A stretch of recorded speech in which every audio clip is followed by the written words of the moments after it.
हमारी लड़ाई अपने आप को बचाने के लिए है। हमारी तशक्कुस, हमारी पहचान, हमारी शनाख्त, हमारा आने वाला कल, ये लड़ाई उसके लिए है।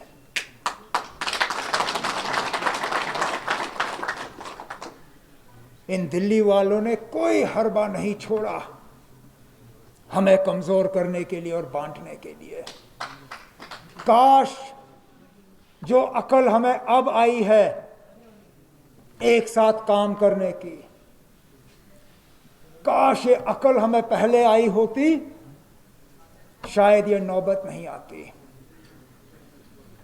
मरकज ने बार बार ये कोशिश की कि हमारी आवाज यहां कमजोर हो जाए, और उस कमजोर आवाज का नतीजा आज आपके सामने है। हम बिखर गए और इनकी साजिश पूरी हो गई। हमारी आवाज कमजोर हो गई और इन्होंने हमारी पहचान मिटा दी। लेकिन आज भी वो लोग जो दिल्ली में कहते हैं कि हमने जम्मू कश्मीर के साथ 5 अगस्त को ये सब किया, इस रियासत को पूरी तरह इस मुल्क के साथ मिलाने के लिए, आज भी वो हमारे साथ फर्क करते हैं। नहीं तो मुझे बताइए, कल जो जमीन के लेन देन के कानून यहां बनाए गए,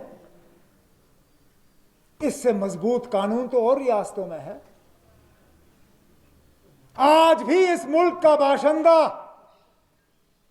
आजादी से हिमाचल प्रदेश में जमीन नहीं खरीद सकता। लक्षद्वीप, अंडमान निकोबार,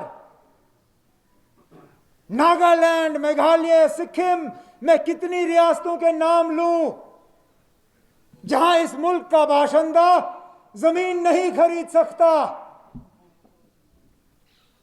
लेकिन पता नहीं हम जम्मू कश्मीर के लोगों का क्या कसूर है कि अंधाधुन इजाजत दी गई यहां लोगों को आने की और जमीन खरीदने की। और जब हम इसके खिलाफ आवाज उठाते हैं तो हमें कहा जाता है आप एंटी नेशनल हो, आप मुल्क के खिलाफ बात कर रहे हो। जनाब, जो हम बात कर रहे हैं वो इस मुल्क के आईन में ही तो दर्ज था। जो हमसे 5 अगस्त 2019 को छीना गया, वो किसी और मुल्क के आईन में दर्ज नहीं था, वो इसी मुल्क के आईन में दर्ज था। अगर जम्मू कश्मीर को वो खसूसी दर्जा नहीं दिया होता, क्या पता 1947 में क्या अलग कहानी बन जाती। और जिन कानून को आज बदलने का काम हुआ, उनकी शुरुआत नेशनल कॉन्फ्रेंस ना आजादी के बाद नहीं हुई। जिन कानून को परसों तहस नहस किया गया, उनकी शुरुआत तो महाराजा साहब ने की थी। जिस महाराजा के मूर्ति के सामने परसों ही बीजेपी ने जम्मू में प्रोग्राम किया, उसी महाराजा साहब के कानून को इन लोगों ने तहस नहस किया। और हम एंटी नेशनल। ये दिल्ली वाले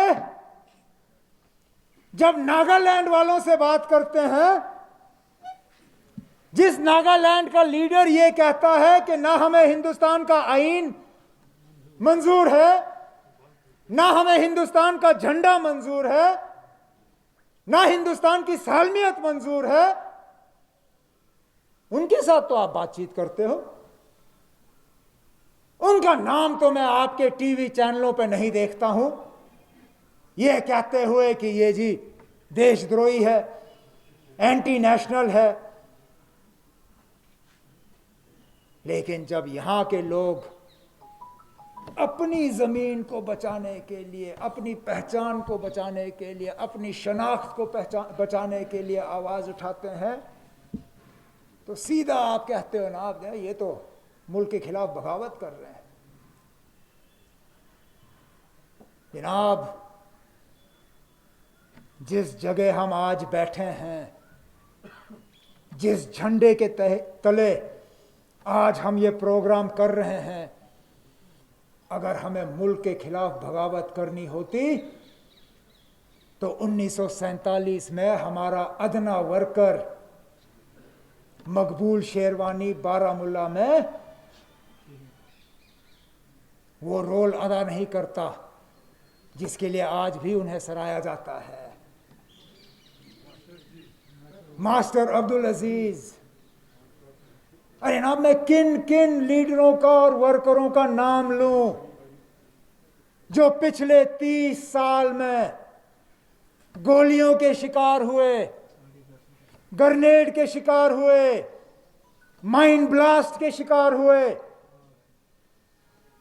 क्योंकि हमने बार बार कहा कि जो हमने हासिल करना है पुरअमन तरीके से आईन के तहत हासिल करना है। आज हमें धकेला जा रहा है। आज यही लोग हमें कह रहे हैं कि हमारा रास्ता गलत था। समझ में नहीं आता आप लोग हमसे क्या कराना चाहते हो। नहीं तो मुझे बताइए, ये अलग अलग तराजू में तोलने का क्या मतलब है। कल एक पार्टी के वर्करों को जम्मू में पुरअमन तरीके से जुलूस निकालने की इजाजत दी जाती है इन नए जमीन के कानून के खिलाफ। पुरअमन तरीके से निकले, नारे निकाले, जुलूस किया और गए वापस। आज उसी तंजीम ने श्रीनगर में पुरअमन तरीके से एक जुलूस निकालने की कोशिश की और क्या किया आपने? वर्करों को उठाया, कोठीबाग पुलिस थाने में बंद किया। आखिरकार बताइए, आप हमसे चाहते क्या हो? क्या आप वाकई चाहते हो कि हम मेन स्ट्रीम छोड़ दें? जिस चीज के लिए हमने 30 साल यहां कुर्बानियां दी, क्या आप चाहते हो कि हम वो छोड़ दें? कोई समझाए मुझे, ये कहां पे लिखा है कि आईन के तहत पुरअमन तरीके से अपना हकूक हासिल करना गैर कानूनी है या एंटी नेशनल है?